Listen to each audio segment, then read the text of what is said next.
Devara team chit chat with Maska Das. నువ్వు నేను Siddhu boy star boy with tiger. ఏంటన్నా సంగతులు ఎలా ఉంది? How nervous are you or how excited are you? నేను కొత్త పదం పట్టినా ఇక్కడ. ఐఎమ్ వెరీ కాన్ఫిడెంట్లీ నర్వస్ అని. కాన్ఫిడెంట్లీ నర్వస్ అంటే నర్వస్ ఓకే అంటే డిగ్రీ ఆఫ్ హిట్ ఏంటి అనేది, డిగ్రీ ఆఫ్ గుడ్ ఏంటి? Good, very good, excellent, fantabulous, theatre screens blast, maybe అట్లాంటిది అనుకోవాలి. అట్లాంటిది అవుద్దా? బికాజ్ నేను మీతోటి ఇప్పుడు అంటే సరే in front of camera, but పర్సనల్గా మీతో మాట్లాడినప్పుడు కూడా మీరు 2-3 times నాతో అన్నారు like people have no clue what's coming their way అని. అంటే నాకు మోర్ దెన్ మేకింగ్ ఇదంతా we put in a lot of effort Siddhu, చాలా ఎఫర్ట్ పెట్టినాం. బట్ నాకు ఐడియా పరంగానే నాకు చాలా ఇష్టమైన పాయింట్ ఇది. యూజువల్గా మీకు కమర్షియల్ మెయిన్ స్ట్రీమ్ మూవీలో ప్రొటాగనిస్ట్ ఎప్పుడు మనుషులకి లేదా వ్యక్తులకి కాన్ఫిడెన్స్ ఇవ్వడానికి వస్తాడు, ధైర్యం చెప్పడానికి వస్తాడు ప్రొటాగనిస్ట్ ఎప్పుడైనా. కమర్షియల్ మెయిన్ స్ట్రీమ్ మూవీలో చూస్తే డౌన్ ట్రాడన్ పీపుల్లో నుంచి కానీ అందులో నుంచి కానీ వచ్చి వాళ్ళకి కాన్ఫిడెన్స్ ఇచ్చి ముందుకు తీసుకెళ్తాడు, ధైర్యం ఇచ్చి. వాళ్ళకి ధైర్యం అవుతాడు బేసిక్గా. కరెక్ట్. బట్ ఇదేంటంటే బాగా ధైర్యం ఉండే వాళ్ళకి భయం అవుతున్నాడు. బాగా ధైర్యం మితిమీరిన స్థాయికి వెళ్ళిపోతే వాళ్ళలోంచి ఒకడు వచ్చి లేదరా ఇంత ధైర్యం మంచిది కాదు లైఫ్లో, ఒక లెవెల్ ఆఫ్ ఫియర్ ఉండాలి మనిషికి. ఫియర్ అంటే నేను రెస్పాన్సిబిలిటీ అనుకుంటాను నేను. కరెక్ట్. ఇంకో విధంగా ఇప్పుడు మనం రెడ్ లైట్ ఉంది, ఆగాలి, అదో రకమైన భయమే. కరెక్ట్. మనం స్కూల్కి వెళ్ళాలి, నేర్చుకోవాలి, లేదా ఎగ్జామ్ రాయాలి, అదో రకమైన భయమే అది. So basically every person should have healthy respect towards fear. Okay. So correct. నాకు ఆ పాయింట్ బాగా నచ్చింది సిద్ధు. నాకు ఐ రియలీ అంటే యూజువల్గా కమర్షియల్గా సినిమా చేసుకుంటూ పోతే మనం యాక్షన్ పెడతాము, బిల్డప్ షాట్లు, ఇవన్నీ ఇదంతా okay. But Shiva speciality of his movies is, తన మూవీస్లో మామూలుగా చూసుకుంటే చాలా మూవీస్లో కూడా ఒక మెసేజ్ ఉంటుంది. Feels very responsible for the society. కానీ అది ఏమైపోతుందంటే ఒక్కోసారి it becomes very preachy. Correct. So ఆ ప్రీచీనెస్ అవ్వకుండా చేయడమే శివాజ్ స్పెషాలిటీ. రైట్. అందుకే I think he's excelled in always very subtle. అవును. మీ ఫిల్మ్స్లో హీరోయిజం ఇందులో అదే that was my question actually. ఇప్పుడు కొంచెం మీరు ఇంకొంచెం అగ్రెసివ్ అయ్యారు అనిపించింది సార్ ట్రైలర్ అది చూస్తే. అంటే ఎత్తుకున్న ఎమోషన్ అలాంటిది. Right. He need to be little, I won't say louder, అగ్రెసివ్గా ఉండాలి ఆబ్వియస్లీ. ఎమోషన్ అంటే ఫియర్ అంటున్నాం కాబట్టి. రైట్. భయం. సో నువ్వు ఇప్పుడు మిమ్మల్ని చూసి ఒకళ్ళు భయపడాలంటే ఏమవ్వాలి? అన్న కుదరదు నాన్న అంటే భయపడరు కదా, నాన్న అలా తప్పురా అంటే. దానికి ఒక స్కేల్ ఉండాలి దానికి. కరెక్ట్. దానికి అది అందుకని ఇందులో అది లేదు. ఇక యాక్షన్ డ్రామా అని చెప్పాలి దేవరా అంటే. బేసికలీ మ్యాసివ్ టెస్టాస్టెరాన్ ఉండబోతుంది సినిమాలో బేసిక్గా, fights level, action level, and with your intensity of course. It is a very intense film, Sidhu. It's not one of those movies where it's, I mean, like it focuses. It's more. It's very intense. Right. It runs on that line. Right. That for me is అందుకే అంటున్నాను. So బాగా కాన్ఫిడెంట్గా ఉన్నాను, కానీ ఆ nervousness ఉంది. Because I really want this movie to work. Because there is so much which needs to be told ఇంకా about the movie. Right. So మేము ఎంతో కొంత చెప్పి ఆపుతున్నాము అంటే తప్పలేదు. ఇంకా మొత్తం తీసుకుంటూ పోతే దాదాపు 8 గంటలు 9 గంటల సినిమా వచ్చేది. ఓకే అన్న, హిందీ మీరే చెప్పేస్తారా డబ్బింగ్ దీనికి? హిందీ, కన్నడ మీరేనా? తమిళ్ బంద్ చేసేయండి, అయిపోయింది ఇంకా వేస్ట్. ఇంకా మేము అందరం ఏంది, ఇంకా కష్టం ఇది. కన్నడ మీరు బాంబే షిఫ్ట్ అయిపోవచ్చు కదా, మేము ఇక్కడ హీరోలుగా అప్పుడు మేము చచ్చిపోతాను నేను ఇక్కడనే. అన్ని భాషల్లో డబ్బింగ్ చెప్పడం ఏంటన్నా? నువ్వు షిఫ్ట్ అయిపో బాంబే కావాలంటే, నీకు వస్తుంది, నీకు వచ్చుగా హిందీ బాగానే. అంటే అంతరా 4 భాషల్లో డబ్బింగ్ చెప్పారు. హిందీ ఆతా అంటే భయ్యా ప్యాస్ డాలో. నేను ఇంకానే అక్కడికి వెళ్ళిపోయి ఇదరా అయ్యే హిందీ అనుకున్నా. Professionally what is your biggest fear sir?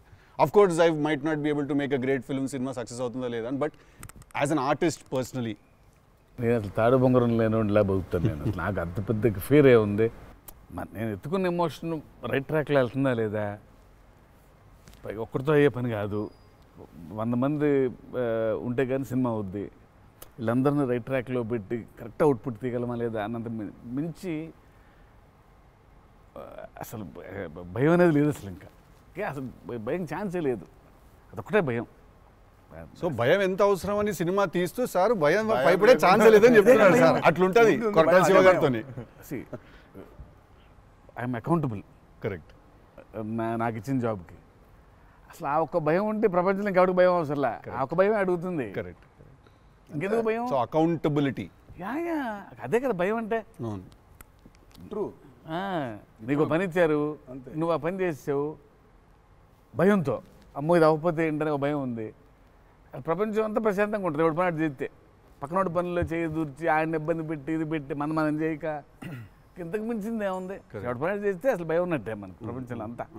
ప్రపంచం అంతా అంతేగా. నీ భయం ఏంటి? నా భయం అన్న ఇంటర్వ్యూ అనుకున్నంత గ్రేట్గా రాదేమో అని. విశ్వక్ చాలా కాన్ఫిడెంట్గా ఉన్నాడు. అంటే వాడు హోంవర్క్ చేసాడు. క్వశ్చన్ అడిగినా అద్దరిపోయింది. వాడు హోంవర్క్ చేసి వచ్చాడు. వాడు క్వశ్చన్స్ రాసుకుని. నేను రాసిన 2-3 ఓకే రైట్ అనుకున్నా. కానీ నాజే ఫ్యాన్ తెలుసుకోవాలని ఉంటుంది కదా, నిన్నేం భయపెడుతుంది. నాకైతే నేను ఆన్సర్ అయితే నేను నాకేం లేదు అన్నట్లు చెప్తే. నీకేం భయం? నాకేం లేదన్న. నీకు లేదు భయం? అట్లుండాలి. అట్లుంటుంది. హెల్త్ అన్న, హెల్త్ గురించి భయపడతా అంతే. మరి ఉంది కదా అంటే వాడికి దూరిన దాంట్లో నుంచి బయటికి ఎలా రావాలని భయం ఉంటుంది. భయం లేదు ఎవరికి లేదు. ఇతరులకు కూడా భయం ఉంటుంది. అంటే scariest thing for me is health అన్న. వేరే వాళ్ళు ఎవరన్నా కొంచెం సిక్కున్నా కూడా నాకు పాపం భయం అవుతుంటుంది. అది అన్నిటికంటే ముందు జాగ్రత్త. అది ఉంటే ఎట్లన్నా పోరాడొచ్చు అనిపిస్తుంది. సో హెల్త్ గురించి భయం అవుతుంది. That is answer. అది నీళ్ళు ఇంత డెప్త్ ఉందని ఎక్స్పెక్ట్ చేయలేదు నేను ఎక్స్పెక్ట్ చేయలేదు. నేను 7కి ఫస్ట్ షాట్ అంటే 6:30 కల్లా ఉండలేకపోతానేమో ఇట్లాంటివి చెప్తాను అనుకున్నాను. పక్కనోడు హెల్త్ అప్సెట్ అయితే నాకు ఓకే. నో మ్యాటర్ వాట్ ఇదైతే నేను చేయ కెమెరా ముందు అనేది ఏమన్నా ఉందా అన్న నీకు? నేనా? ఇదైతే వెరీ వెరీ వెరీ ఇంపార్టెంట్. ఏదైనా నాకు రీజనింగ్ ఉండాలి. రీజనింగ్ ఉంటే ఏదైనా చేయడానికి రెడీ నేను, దేనికైనా. ఇది మాత్రం అందరు యాంకర్లు అడిగినట్టు రొటీన్ అడగాల్సి వస్తుంది కానీ అడుగుతున్నా. ఎట్లుందన్న రొమాన్స్ చేస్తున్నప్పుడు దేవరాల? ఎట్లుంటుంది? ఆయన అడగాలి. రొమాన్స్ రాసినప్పుడు ఎట్లుంటుంది? ఆయన నేను చూసేటోళ్ళం అన్న, చేసింది మీరు కదా, ఎట్లుండే అన్నట్టుగా బాగా అడుగుతున్నాడు అని అడిగాడు. గలీజ్గా అడిగింది. కాదు కాదు రొమాన్స్ ఎట్లుంటుంది చేసినప్పుడు ఎట్లుంటుంది అంటే, Do you have fear while doing intimate scenes? అట్లా ఇంటిమేట్ సీన్స్ ఏం లేవు కానీ ఫియర్ బండికి. బట్ దేవరా చూడడానికి మంచిగా ఉండే మాకు. ఏది పాటలు? అవును, పాటలున్నా చూపించారు. సినిమాకి రావాలి మీరిని చూడాలంటే. అదో కొత్త రకమైన రొమాన్స్ రాశాడు ఈయన. మీరు అనుకుంటున్నట్టు రొమాన్స్ ఉండదు కానీ ఆ లోకంలో లెవెల్ రొమాన్స్ ఉండదు అంటారు. Correct correct. ఈ లెవెల్ రొమాన్స్ ఉండదు కానీ కొంచెం ఆ లెవెల్ రొమాన్స్ కూడా ఉండదు కానీ మా లెవెల్లో రొమాన్స్ ఉంటుంది. ఏదో ఏమో చేస్తావేమో ఫ్యూచర్లో అని. So it's nice, it will be good. Janhvi is phenomenal in the movie. చాలా చాలా ఐ మీన్ మేమైతే షాక్ అయిపోయాం. ఓ రోజు మరి ఆ అమ్మాయికి ఎట్లా వచ్చిందో తెలియదు కానీ ఒక 2 పేజీల డైలాగ్ రాసిండి నా అమ్మాయికి. సీన్ కూడా మొత్తం అమ్మాయిదే డైలాగ్ పోర్షన్ ఎక్కువ. వచ్చి అలా టపటపటపట చెప్పేసింది. నేను ఒక్క సెకండ్ అయిపోయి శివ కూడా షాక్ అయ్యాడు. ఈ అమ్మాయి ఏంటి ఇంత ఫాస్ట్గా చెప్పేసింది ఇలా అని. సరే ఎందుకని మంచిది ఓకే అనుకుంటే ఒకసారి చెక్ చేసుకుందామంటే నేను ఇక్కడ నుంచి వెనకాల నుంచి ఇలా అంటున్నాను, అద్దిరిపోయింది శివ ఓకే అనే అని. ఫ్లోలో వెళ్ళిపోయింది మొత్తం. ఎక్స్ప్రెషన్స్, ఆ మధ్యలో పాజులు, మధ్యలో యాక్టివిటీస్ చేసుకుంటూ టక్కన లాంగ్వేజ్ ఇంకా గ్రిప్ దొరకని యాక్టర్కి అన్ని ఆ యాక్టివిటీస్తో చేయటం, ఆయనతో ఉండటం, ఆ పాజులు ఉండటం, ఆయన రియాక్షన్ మళ్ళీ పసిగట్టి మళ్ళీ మాట్లాడటం ఇంత కష్టం కదా. అర్థమైంది. Homework done. That I think she'll become very big. She's got that phenomenal talent. మరి obviously శ్రీదేవి గారి డాటర్ కదా, ఆర్క్ ఉండకుండా ఉండదు కదా. So she is phenomenal. పాపం చాలా she is put in a lot of effort, especially for that Daavudi song. పాపం she was hospitalised for about 4 or 5 days before. Discharge అయ్యి పాపం వెంటనే ఒక 2 days రిహర్సల్స్ చేసి వెంటనే she was very weak. But అయినా చేసి నేను ఆ సాంగ్లో అనుకుంటుండే అన్న, తీసుకుంది ఛాలెంజ్ పక్కన చేసింది మ్యాచ్ చేయనికే. కానీ మ్యాచ్ చేయనికే వెరీ గుడ్ జాబ్. వచ్చి 97, 96 మార్క్ దాకా వచ్చిండే ఒక్కొక్క దగ్గర. లేదు చాలా బాగా చేసింది. Definitely Janhvi will be very good addition for Devara. And it's a very big love story which he wrote. So obviously మీకు పార్ట్ 1లో కొంత కనపడుతుంది. కరెక్ట్.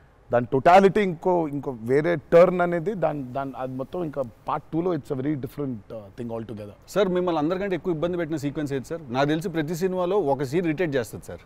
ఒక సీనో ఒక సీక్వెన్స్ ఏదో ఒకటి బాగా ఎక్కువ వర్క్ లాగుతూ ఉంటే మళ్ళీ ఒక సినిమాకి స్టార్టింగ్ మొదలవుతుంది ఇంకా ఎండ్ వరకు నాగ్ అవుతా ఉంటుంది. సీన్ ఉంటుంది, ప్రతి సినిమాకు ఉంటుంది. మాకట్లా మా ఆయుధ పూజ ఒక సీన్ ఉంటుంది, మాకు ఆయుధ పూజ సాంగ్ ఉంది. అట్లా సెటప్ అది సెటప్ ఇన్ ద ఫిల్మ్ చాలా కీ ఎపిసోడ్ అది. దాన్ని ఫస్ట్ షెడ్యూల్లో ప్లాన్ చేస్తే దాంతో గుమ్మడికాయ కొట్టాం. అబ్బా లాస్ట్ షాట్ దాంతో ఫిలిం సిటీలో వేసాం సెటప్. అది వర్షాలు పడిపోయాయి, అందులో సీన్ ఉంది, ఫైట్ ఉంది, సాంగ్ ఉంది. అది అక్కడ మొదలైతే ఇప్పుడు ఎండ్ అయింది. పైగా అందరూ కాంబినేషన్లు రకరకాల. అంటే సార్ ఇది లాజిస్టికలీ చెప్తున్నారు, నేను అంటే క్రియేటివ్గా బాగా సరిపోలేదు, మళ్ళీ రాయాలి, మళ్ళీ తీయాలి, మళ్ళీ రాయాలని అలా ఏదైనా ఇరిటేట్ చేసిందా మిమ్మల్ని? ఒక సీన్ ఆర్ ఒక సీక్వెన్స్ ఆర్ ఒక కుడ్ బి ఎనీథింగ్ అంతే అంత ఇబ్బంది పడింది కానీ షూట్ అప్పుడే కొంచెం టైర్డ్ అయింది. వాటర్ సీక్వెన్సెస్ అప్పుడు నా షాట్ బాగుండాలి, వాళ్ళ కంఫర్ట్ చూడాలి, వాటరు అనీవెన్గా ఉంటాయి, వేవ్స్, అందరు పోస్చర్స్ బాగుండాలి, సేఫ్టీ షాట్ పర్ఫెక్ట్గా రావాలి. పదే తీయలేం కదా అది. సో బోట్లు ఉంటాయి కదా కాదా? సాబు గారు చూడండి, ద గ్రేటెస్ట్ అసలు why did you win so many national awards? ఎందుకంటే ఆయన బోట్లు ఏదైతే తయారు చేసిండో దేవరకి, అంటే మేము స్టూడియోలో ఒక 200 feet by 150 feet water tank వేసినాం. ఇట్స్ అబౌట్ 5.5 feet డెప్త్ పెట్టి వాటర్లు బోట్లు ట్రావెల్ అవ్వడానికి, మేజర్ యాక్షన్స్ తీయడానికి అంతా. ఆయన ద బోట్స్ హీ మేడ్ నిజంగా సముద్రం తీసుకొని వెళ్ళిపోవచ్చు. Okay, so the original functional pure functional boats. So ఆయన చేసిన బోట్స్తో వీళ్ళని ఎక్కించాం. ఓకే, ఇప్పుడు ఒక 4 బోట్లు కావాలి. సో వీళ్ళందరూ వెళ్ళడానికి మనం ఏమనుకుంటాం, బోట్లు అంటే ఇప్పుడు తెప్పిస్తారు, ఎక్కిస్తాం అనుకుంటాం కదా. సార్ తెప్పిస్తారు లేవు, మనం చేసేయటం అన్నాడు. సార్ బోటు చేయటం ఏంటి సార్ అసలు? అది వేరే మెకానిజం కదా అంటే, అవును మెకానిజమే, బట్ ఫిజిక్స్ తెలుసు నాకు, సేమ్ మెకానిజం చేస్తాం అని చెప్పి బోట్లు తయారు చేశారు. వాటర్లో పోవాలా కానీ వాటర్ లోపలికి రావద్దు, అదే మెకానిజం. ఇప్పుడు మనకు కార్ కావాలంటే కార్ తయారు చేయరు కదా, కార్ తీసుకొస్తాను షూటింగ్కి, బట్ ఆయన కార్ తయారు చేసేస్తారు. ఆ షాక్ కదా అది, which is very friendly to shoot, friendly to act for actors. RRR లో ఒక ట్రామ్ ఉండింది. అవును, అదేమనుకున్నారు, అంబాసిడర్ కార్. అది అంబాసిడర్ కారు లోపల స్టీరింగ్ వీల్ పెట్టి చుట్టూ కట్టేసిన డబ్బా ఆయన. సో ఆ ట్రామ్ ముందుకు వెనకపోతుంటే మధ్యలో ఒక స్టీరింగ్ తిప్పుతున్నాడు. That's an Ambassador car. Full కాన్ఫిడెంట్గా ఉంటారు ఆయన. ఓయా సార్ ఒక కారు కావాలంటే జనరల్గా ఒక కారు తీసుకొస్తాం ఎవరైనా వాళ్ళని అడిగి. బోట్ ఇమాజిన్ ఆన్సర్ సార్ బోట్లో చేసేద్దామంటే వీళ్ళని ఎక్కించడానికి చేసాం. ఓకే సరే, మన సముద్రం మన కంట్రోల్ అంటే సపోజ్ ఈ ఫ్లోర్ అంతా సముద్రం మనం క్రియేట్ చేసుకున్నాం, వెళ్తున్నారు. షూటింగ్కి వెళ్ళాం గోవా వెళ్తే అక్కడ రంగుల బోట్లు, నా కలర్ బోట్లు కాదు అవి, నా ఓల్డ్ కొంచెం ఎర్తీ టోన్స్ బ్రౌన్ కలర్ బోట్స్, అలాంటి బోట్లు కావాలి మనకి. అక్కడ రంగులు కొత్త పైగా మోడర్న్ బోట్స్, ఫైబర్తో చేసిన బోట్స్, వుడెన్ బోట్స్ కాదు అవి. ఏంటంటే లేదు నేను మన బోట్ తీసుకొచ్చాం అన్నారు. సరే ఇది నిజమైన సముద్రం అండి, మనది ఏంటంటే దానికి బోట్ లాక్కొచ్చి మోటార్ ఒకటి పెట్టి బిగించేసి పద వెళ్దామంటున్నారు. వెళ్ళాము యాక్టర్లు తీసుకొని మరి ఈత వచ్చా సార్? అందరికి వచ్చు, ఇంకొంచెం ధైర్యం ఉంటుంది. మిడిల్ ఆఫ్ ది సీ ఈ బోట్తో అసలు probably has and one of the biggest assets for Devara. 3 cinema వచ్చినప్పుడు బ్యాక్గ్రౌండ్ స్కోర్ పెట్టుకొని ఫుల్ ఇంటుండే ఆ టైంలో Anirudh. And I was waiting, మీరు అనిరుద్ నేను పూజ అయినప్పుడు కూడా ఫుల్ హ్యాపీ అయిన ఉండే అరవింద్ సమేతకి. ఓకే ఫైనల్లీ మా విజువల్ మా స్పీకర్ 2 కలిసినాయి అనుకుంటుండే. But definitely when Anirudh came on board for this film I was the first person. పిచ్చగా వెయిట్ చేస్తుండే. నేను లిటరల్లీ మీది 5 AM అని ట్రాక్ ఏదన్నా ఉంటే 5:02కి నేను ఆల్రెడీ ఇంటుంటా. వ్యానిటీలు ఉండు షూటింగ్లో పక్కకి అట్లా నడుచుకుంటూ వెళ్ళిపోయి ఇంటుండే. సో ఈవెన్ ఇప్పుడు మన ఇంటర్వ్యూ ముందు కూడా I was hearing Red Sea అనుకుంటా కూర్చుంటుండే. Beautiful background. I mean he's killed it for this movie. Definitely theater la నిజంగా one more X factor అనుకుంటున్నాను. అవును, no 101%. I mean ఇప్పటిదాకా తను whatever he's delivered for Devara has యాక్చువల్గా in a way చెప్పాలంటే మా విజువల్కి whatever it is his audible which is the most important thing కదా. And he is the biggest asset for Devara. అంటే the kind of work the background score he's done is phenomenal. X ఫ్యాక్టరీ అనిపిస్తుంది అన్న sound భలే అనిపించింది నాకైతే నాకు బేసిక్గా ట్రైలర్ విన్నప్పుడు ఆ లాస్ట్ ఎస్పెషల్లీ ఆ షార్క్ వచ్చినప్పుడు ఆ వెనకాల అంతా నాకేంటో అరే ఒక పెద్ద వాల్ట్ డిస్నీ మూవీలో సింఫనీ పడుతుంది చూడు లైక్ హాన్ జిమ్మర్ ఆ ఫీలింగ్ వచ్చేసింది నాకైతే. So he's definitely one day I think he'll definitely go up to that level of scoring an international movie like Rahman గారు. డెఫినెట్లీ నేను మొన్న కాంగ్ గాడ్జిలా చూసినప్పుడు కూడా అనిరుద్ అయితే బాగుండు అనుకున్నాను బికాస్ సంబడి ఎడిటెడ్ ఆ కాంగ్ గాడ్జిలా సీన్ కి మాస్టర్ మ్యూజిక్ పెట్టి తీస్తే అసలు ఇట్ వాజ్ మోర్ ఇంకా ఎక్కువ ఇంపాక్ట్ ఉండే దానికి. అయితే డెఫినెట్గా నాకు తెలిసి తను he will do it like Rahman గారు చేసినట్టు మాత్రం వెళ్తాడు. He will definitely go international and I'm hoping it's with Devara. మీకు ఎప్పుడైనా ఈ ఫెనమినన్ మీరు అబ్జర్వ్ చేశారా వేర్ ఐదర్ మీరు జీవితంలో మాట్లాడింది మీ సినిమాలో జరుగుతుంది ఆర్ మీరు రాసుకుని తీసిందో ఏదో మీ లైఫ్లో తర్వాత రిపీట్ అవుతుంది? ఎప్పుడైనా జరిగింది అట్లాగా? మీరు అనుకుందో లేకపోతే మీరు బాగా మేనిఫెస్ట్ చేస్తుందో? ఇట్స్ ఎన్ థింగ్ అన్న టుడే మేనిఫెస్ట్ అనేది. నేనైతే చూసిన ఒకటే మేనిఫెస్ట్ జాన్వి. ఆ అమ్మాయి అనుకుంది చెయ్యాలని. ఆ అమ్మాయి ఎలా వచ్చిందో మాకు కూడా తెలియదు. అంటే మేము ఇంకా అప్పటికి రాస్తున్నాము, ఇంకా క్యారెక్టర్ రాస్తున్నాడు ఆయన, ఇంకా ఎవరిని అనుకోవట్లేదు. ఆ అమ్మాయేమో నేను చెయ్యాలని చెప్పింది. అసలు we weren't even in a space of okay ఈ అమ్మాయి అయితే బాగుంటుంది. ఫైనల్గా డీ డే వచ్చి ఇప్పుడు సరే మనం ఇప్పుడు హీరోయిన్ ఫైనల్ చేయాలని కానీ ఇద్దరు నోట్లకి వెళ్ళి జాన్వి తప్ప వేరే మాట రాలేదు. అంతలా మేనిఫెస్ట్ చేసింది ఆ అమ్మాయి. కానీ నువ్వు ఇందాక చెప్పింది నువ్వే నాకు అర్థం అవట్లేదు. చెప్పింది జరిగింది, జరగబోయేది తెలుస్తుంది. కాదు మనం జీవితంలో ఇప్పుడు ఏదైనా మాట్లాడుకున్నా, ఏదైనా మనం కాన్వర్సేషన్ చేసినా ఏదైనా అది అవుతుంది. అలాంటిది సినిమాలో జరగడం డేజావులాగా ఉంటుంది అది. అంటే గుడ్ ఎక్స్పీరియన్స్ అయితే డేజావు, బ్యాడ్ అయితే డేజాపు. అండ్ మన సినిమాలో మనం రాసుకున్నది మనం ఆల్రెడీ షూట్ చేసేసి తర్వాత ఏదో మన లైఫ్లో జరిగితే ఇదేంట్రా అని ఒక కంపారిజన్ డ్రా చేస్తాం కదా. యాస్టీస్గా ఉండకపోవచ్చు బట్ సిమిలర్గా ఏదైనా. ప్రస్తుతానికైతే అవ్వలేదు. దేవుడి దయ వల్ల. నీకైందా కృష్ణ టిల్లుడు మనోడికి అవుతాయి ఇట్లాంటి అన్ని ఐటమ్ పనులు అన్నీ కదా. అదేలా నా పిలిచి మరీ ఇజ్జత్ తీయండి. నేనే మరి అన్నా నా విశ్వాసం. నేను ఎంత చాలా క్రియేటివ్ క్వశ్చన్స్ అడుగుతుంటాను. వెళ్తే అలా బాడీ దొరకటాలో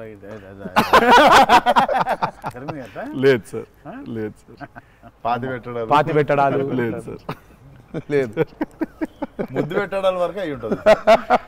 సెలవు దేవరా సరే కొంచెం దేవరా చేసిందంతా చేసి మళ్ళీ లాస్ట్కి దేవరా 27 సెప్టెంబర్ రిలీజ్. ఇంకేముందన్న చెప్పండి. బాగా కష్టపడిన సీక్వెన్స్ ఏది? మీరు బాగా ఇరిటేట్ అయిపోయి కోపం కష్టం కాదు కానీ ఇరిటేట్ షూటింగ్ నేను రాను ఇంకా నేను అదే చెప్పబోతుంటే మధ్యలో ఆపిండు. నీ మ్యాటర్లోకి వచ్చింది ఆ మేనిఫెస్టేషన్. నువ్వు వచ్చినావు మళ్ళీ ఆయన అక్కడి నుంచి ఎక్కడో డ్రై లైఫ్ డ్రై లైఫ్ లో వెళ్తుంది ఇక్కడ మొత్తం. అది అట్లా కాదు కరెక్ట్. ఎక్కడ ఉన్నాం? గోవాలో ఫ్రస్ట్రేషన్ వచ్చేసి బీపీ పెరిగిపోయింది. నాకేందంటే అది నువ్వు అన్నావు కదా మేనిఫెస్టేషన్ ఇట్లాంటివి గలీజ్ పనులన్నీ అయితాయి నాకు. వేడి చచ్చిపోతున్నాము సముద్రంలో అలా నవ్వుకుంటూ ఉండాలి కానీ వేడి దొబ్బేస్తుంది. అంటే ఇంకా పైన అట్లా లిట్టలు కట్టుందంటే వర్షం ఇక నిప్పుల వర్షం కురిపిస్తుంది సూర్యుడు పైకి. అట్లా కూర్చొని పక్కనే ఒక రూమ్ పెట్టిండ్రు, ఏసీ ఉంది అందులో. శివా పోతా ఇంకా ఒక్క షాట్ అన్నా పోతా, నేను చచ్చిపోయేలా ఉన్నాను, నేను చచ్చిపో నాకు ఒక్క సెకండ్ నిజంగా ఇంకా అబ్బాయి ప్రంతి పిల్లలు ఏమైంది నా జీవితం ఏంది నేను చచ్చిపోతానా అని అయిపోయింది. ఓకే అన్నారు. ఇక అక్కడే లుంగి ఇట్లా తీసి అఫ్కోర్స్ షార్ట్స్ ఉన్నాయి, ఆ షార్ట్స్తో పరిగెత్తిన లోపలికి పరిగెత్తి వెళ్ళి తలుపు అట్లా వేసుకోగానే ఒక్క సెకండ్ చల్లగా ఉండింది. బతికినాన్రా అని చెప్పి ఆ తలుపు వేసి అట్లా బెడ్ మీద అలా పడ్డాను, కరెంట్ పోయింది. సారీ నవ్వద్దు, నీ కష్టం పగవాడికి కూడా రాకూడదు మీకు కూడా రావద్దు. నిజంగా నాకు కరెంట్ పోయింది. కరెంట్ పోయి నేను ఇంకా ఫోను, అమ్మ కరెంట్ పోయింది, ఇంటి దగ్గర జనరేటర్ లేదా, దరిద్రం చూడు. కరెక్ట్గా ఆ రోజే నిన్న ఆడు జనరేటర్ పాడైపోయింది. ఇప్పుడు బయటికి వెళ్తే ఒక టార్చర్, లోపల ఉంటేమో అవన్ అయిపోయింది ఇది. ఇక ఇప్పుడు నేను లోపల ఇప్పుడు బయట ఒక చికెన్ లాగా ఫ్రై అయిపోవాలా, తందూరు అవ్వాలా, లేకపోతే లోపల ఇడ్లీ లాగా స్టీమ్ అవ్వాలా. ఈ మీమాంసలో సౌత్ ఇండియన్ ఇంకా ఏంటో ఇంకా అసలు నా వల్ల ఒక బనీని చింపేద్దాం అనుకున్నా అసలు నాకేం అర్థం అవట్లేదు. ఎందుకు జరుగుతుంది ఇట్లా? ఎందుకు ఇలా జరుగుతుంది అసలు? నేనేం పాపం చేశాను? ఇలా జరుగుతుంటే ఒక అరగంట పోయింది, 40 నిమిషాలకి కరెంట్ వచ్చింది. 40 నిమిషాలకి కరెంట్ వచ్చింది, షార్ట్ రెడీ అన్నారు. సరే ఇప్పుడు నేను చెప్తా, ఇంకా అవ్వలేదు. ఇప్పుడు ఇది ఎంతసేపు అవుద్ది వేడి, ఇది చల్లబడాలి కదా, ఇది చల్లబడే లోపు టైం లేదు. ఇది చల్లబడాలంటే ఆ రూము ఆ పర్టికులర్ మూమెంట్లో ఈజీగా 15-20 నిమిషాలు పడుతుంది. ఈలోపు షార్ట్ రెడీ అన్నారు. సరే షార్ట్ రెడీ కదా అని చెప్పి మూసిన కర్టన్ ఇట్లా తెరిచిన. షార్ట్ రెడీ కదా, శివ ఎక్కడున్నాడని చూద్దామని ఈ కర్టన్ ఇట్లా తెరిచేసరికి ఈయన రాజసుందర మాస్టర్ పరిగెడుతున్నారు నా రూమ్ వైపు. నాకు అర్థం కావట్లేదు వీళ్ళు దేనికి ఇట్లా పరిగెడుతున్నారని. అక్కడ చల్లగా ఉంది వద్దామేమన్నా. వచ్చిన తర్వాత చూస్తే అప్పుడు ఆయన చెప్తాడు స్టోరీ ఏంటో. సార్ మాది వేరే, అందరం కలిసి భోజనం చేస్తున్నాం, ఆ చెమటలతోనే ఇది అయింది. కరెంట్ లేదు, బయట కాలిపోతుంది. టెంట్లో కూడా బ్లాక్ క్లాత్ టెంట్లు అయ్యి తగులుతుంది. అసలు వేడి ఇటు నుంచి వస్తుంది, అలా ఉంది. మాదేంటి హీరో రూము, ఏసీ కట్టెలు వేసి ఉన్నాయి, లోపల జరిగే టార్చర్ ఇలాగా ఉందేమో అనుకుంటున్నారు మీరు అక్కడ. ఆ చిన్న దూరితే ఏదో అని. సరే కాసేపు రిలాక్స్ అవుతున్నారేమో, కట్టెలు వేసి ఉన్నాయి, ఇప్పుడు వెళ్ళి డోర్లు కొట్టి మరి తుఫాన్ వచ్చినట్టు బయట బాగోదులే అనే ఫీలింగ్లో ఉంటే వీళ్ళిద్దరు అట్లా వెయిటింగ్, ఇట్లా ఇద్దరు అలా వెయిటింగ్. కర్టెన్ ఎప్పుడు తెరుస్తాడా అర్థమైంది. చిన్న ఉన్నారు, చూస్తున్నారు మనల్ని, పరిగెత్తుదాం లోపలికి ఏసీ కోసమని. వచ్చాడు ఎక్కడికన్నా చచ్చిపోతున్నా అన్న, అయిపో అవ్వట్లేదండి, ఇక్కడ కూడా అట్లాగింది పరిస్థితి, ఏం పెద్ద లేదు, రండి ఇదే ఇంత వేడిగా ఉంది అన్నట్టు. ఐ థింక్ మనం ఆ పేపర్ మీద రాసుకుని సెట్కి వెళ్ళి కెమెరా అంతా పెట్టిన తర్వాత కూడా we are all waiting to stumble upon one moment of honesty in that take. నా journey it's the same thing every day for every movie. మీకే తెలియదు మీరు అలా చేస్తారని? తెలీదు.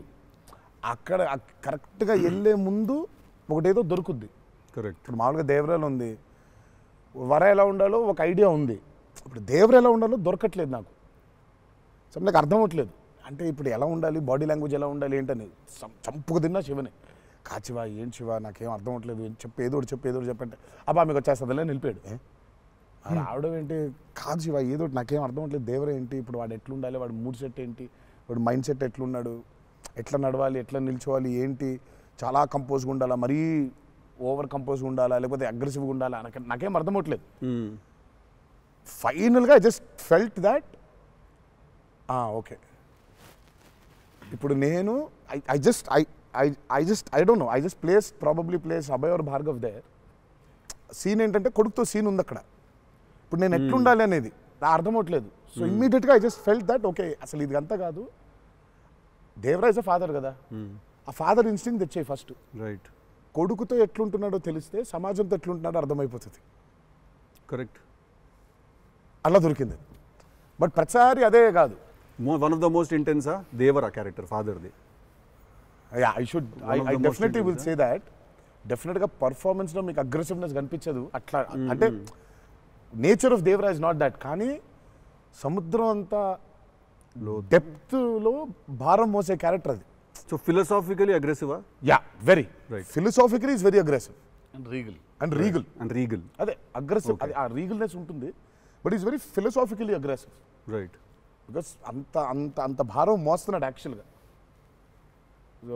కొంచెం ఆ వాజ్ డిఫికల్ట్ బికాస్ ప్రతిసారి అది కనిపించాలి. సార్ అన్నీ అన్నవేనా weapons?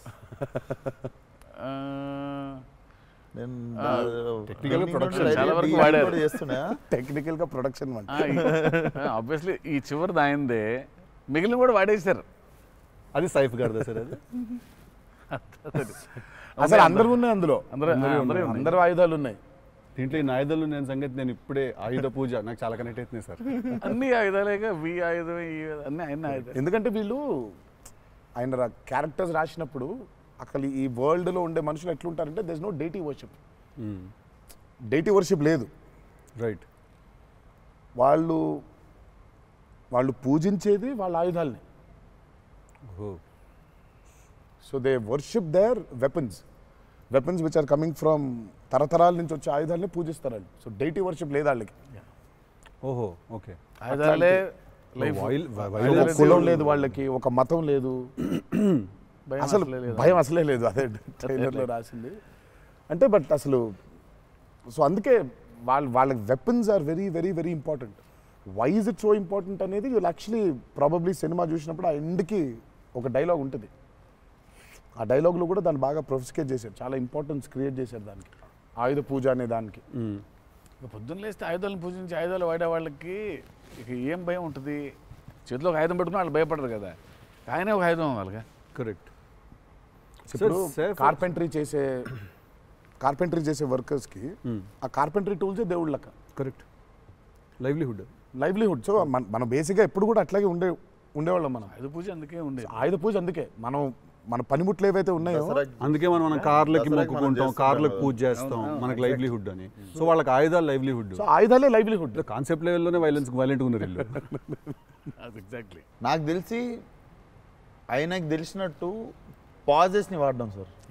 He uses pauses like బ్రిలియంట్గా వాడతారు. ఎక్కడ మామూలుగా డైలాగ్ తర్వాత డైలాగ్ చెప్పాలి అన్నది ఒకటి మైండ్లో ఉండి చెప్పుకుంటూ వెళ్ళిపోతుంటారు.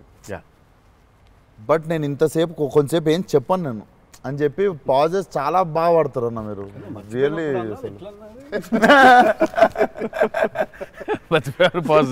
మర్చిపోయిన వెంటనే అది వేరే యాక్టర్ ఆర్టిస్టిక్ పాజ్ ఇచ్చి అలా పక్కకు ఒకసారి చూసి చెప్పరా ఏడి అది వేరే ప్రాంప్టింగ్ కోసం వేరే కట్ అంటే మొదటి నుంచి చెప్పాలి. మర్చిపోవడం అనే డైలాగు నువ్వు నాకు తెలిసి అడగొచ్చు ఎక్కడన్నా కానీ అక్కడ 3 పేజీలు 4 పేజీలు చేసే కామెడీ కూడా చేయనీడంటండి. ఫన్ కావాలన్నారు ఇంటర్వ్యూలో, నేనేదో ఫన్ చేస్తున్నాను. మాస్కా దాస్ అక్కడ నచ్చట్లేదు అన్నమాట. మన ఇద్దరు ఫ్రెండ్షిప్ జెలసీ వస్తుంది. ఆ రోజు కూడా గుర్తుందా? మా ఇద్దరు ఫ్రెండ్షిప్ మీద జెలసీ ఉంది. ఓ రోజు ఇద్దరం కలిసాం. మనది టిల్లు 2కి pre release I mean success ఫంక్షన్కి వెళ్తున్నాను, పిలవడానికి వచ్చాడు, ఉన్నాడు అక్కడ, మాట్లాడుతున్నాను. మాట్లాడిన తర్వాత విశ్వక్ గుర్తొచ్చి విశ్వక్ ఫోన్ కొట్టాను. విశ్వక్ ఎక్కడున్నావు అంటే, అన్నా ఇక ఈయనే ఉన్నా ఆఫీస్లో. అంటే మీరు ఎక్కడున్నారు? నేను ఆఫీస్లో ఉన్నా. సిద్ధు ఉన్నాడు ఇక్కడ అంటే, నాకంటే ముందు ఆయన్ని పిలిచినవులే అన్నా నువ్వు అంటా. నేను పిలవడమే చిచ్చి. మనం బాగా ఉక్రోషం, జెలసీ. అందుకే ఇప్పుడు జెలసీ ప్రదర్శిస్తున్నాడంట. కామెడీ కూడా చేయనివ్వట్లేదు.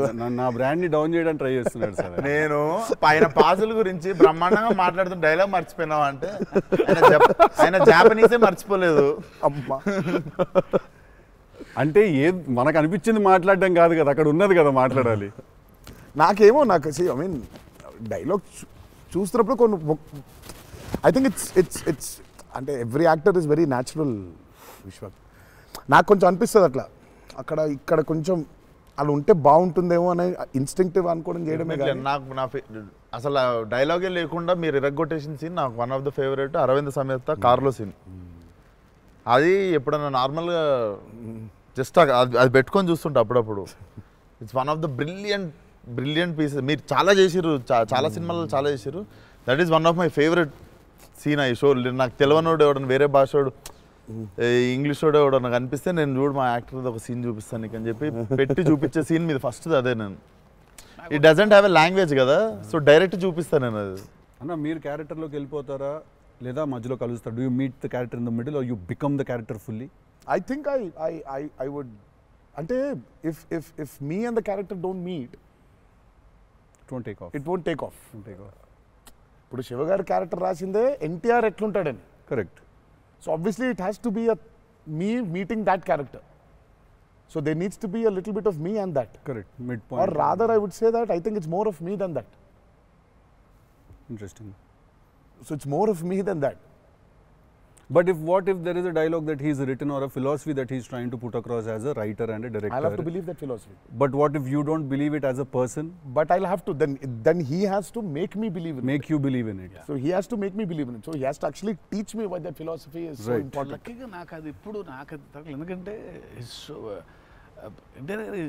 ఇస్ సో ప్రెడిక్టబుల్ కాదు ఆయన. ఇట్లా ఉంటాడు అని అనలేము. టక్క రోజు వెళ్తే మనం ఎన్టీఆర్ రంగానే మాస్టర్ అట్లా కూర్చొని ఉంటాడు, విజిటింగ్ రూమ్లో కూర్చోబెట్టి వెళ్ళేసరికి వంటగదిలో ఉంటారు. అంటే ఎక్కువ వంటగదిలోనే ఉంటారు. ఇప్పుడు ఎలా ఉంటాడు, కోపం వెళ్తే ఫుల్ కెండలు, ఉంటాయి. సో ఇలా ఉంటాడు అసలు అది ఇప్పుడు లేదు అసలు. We don't know. Yeah, it's very unpredictable. సరదాగా ఉంటాడు, పిల్లలతో కాసేపు, చిన్న పిల్లలకు అన్నం పెడుతుంటారు. You don't know what At any given point of time, energy లో అయితే ఉంటారు. సో అందుకని పెద్దగా ఇలాంటిది రాయాలి, ఇలా ఉంటారు ఆయన, అసలు ఆగోలేదు నాకు ఎప్పుడు. ఓకే.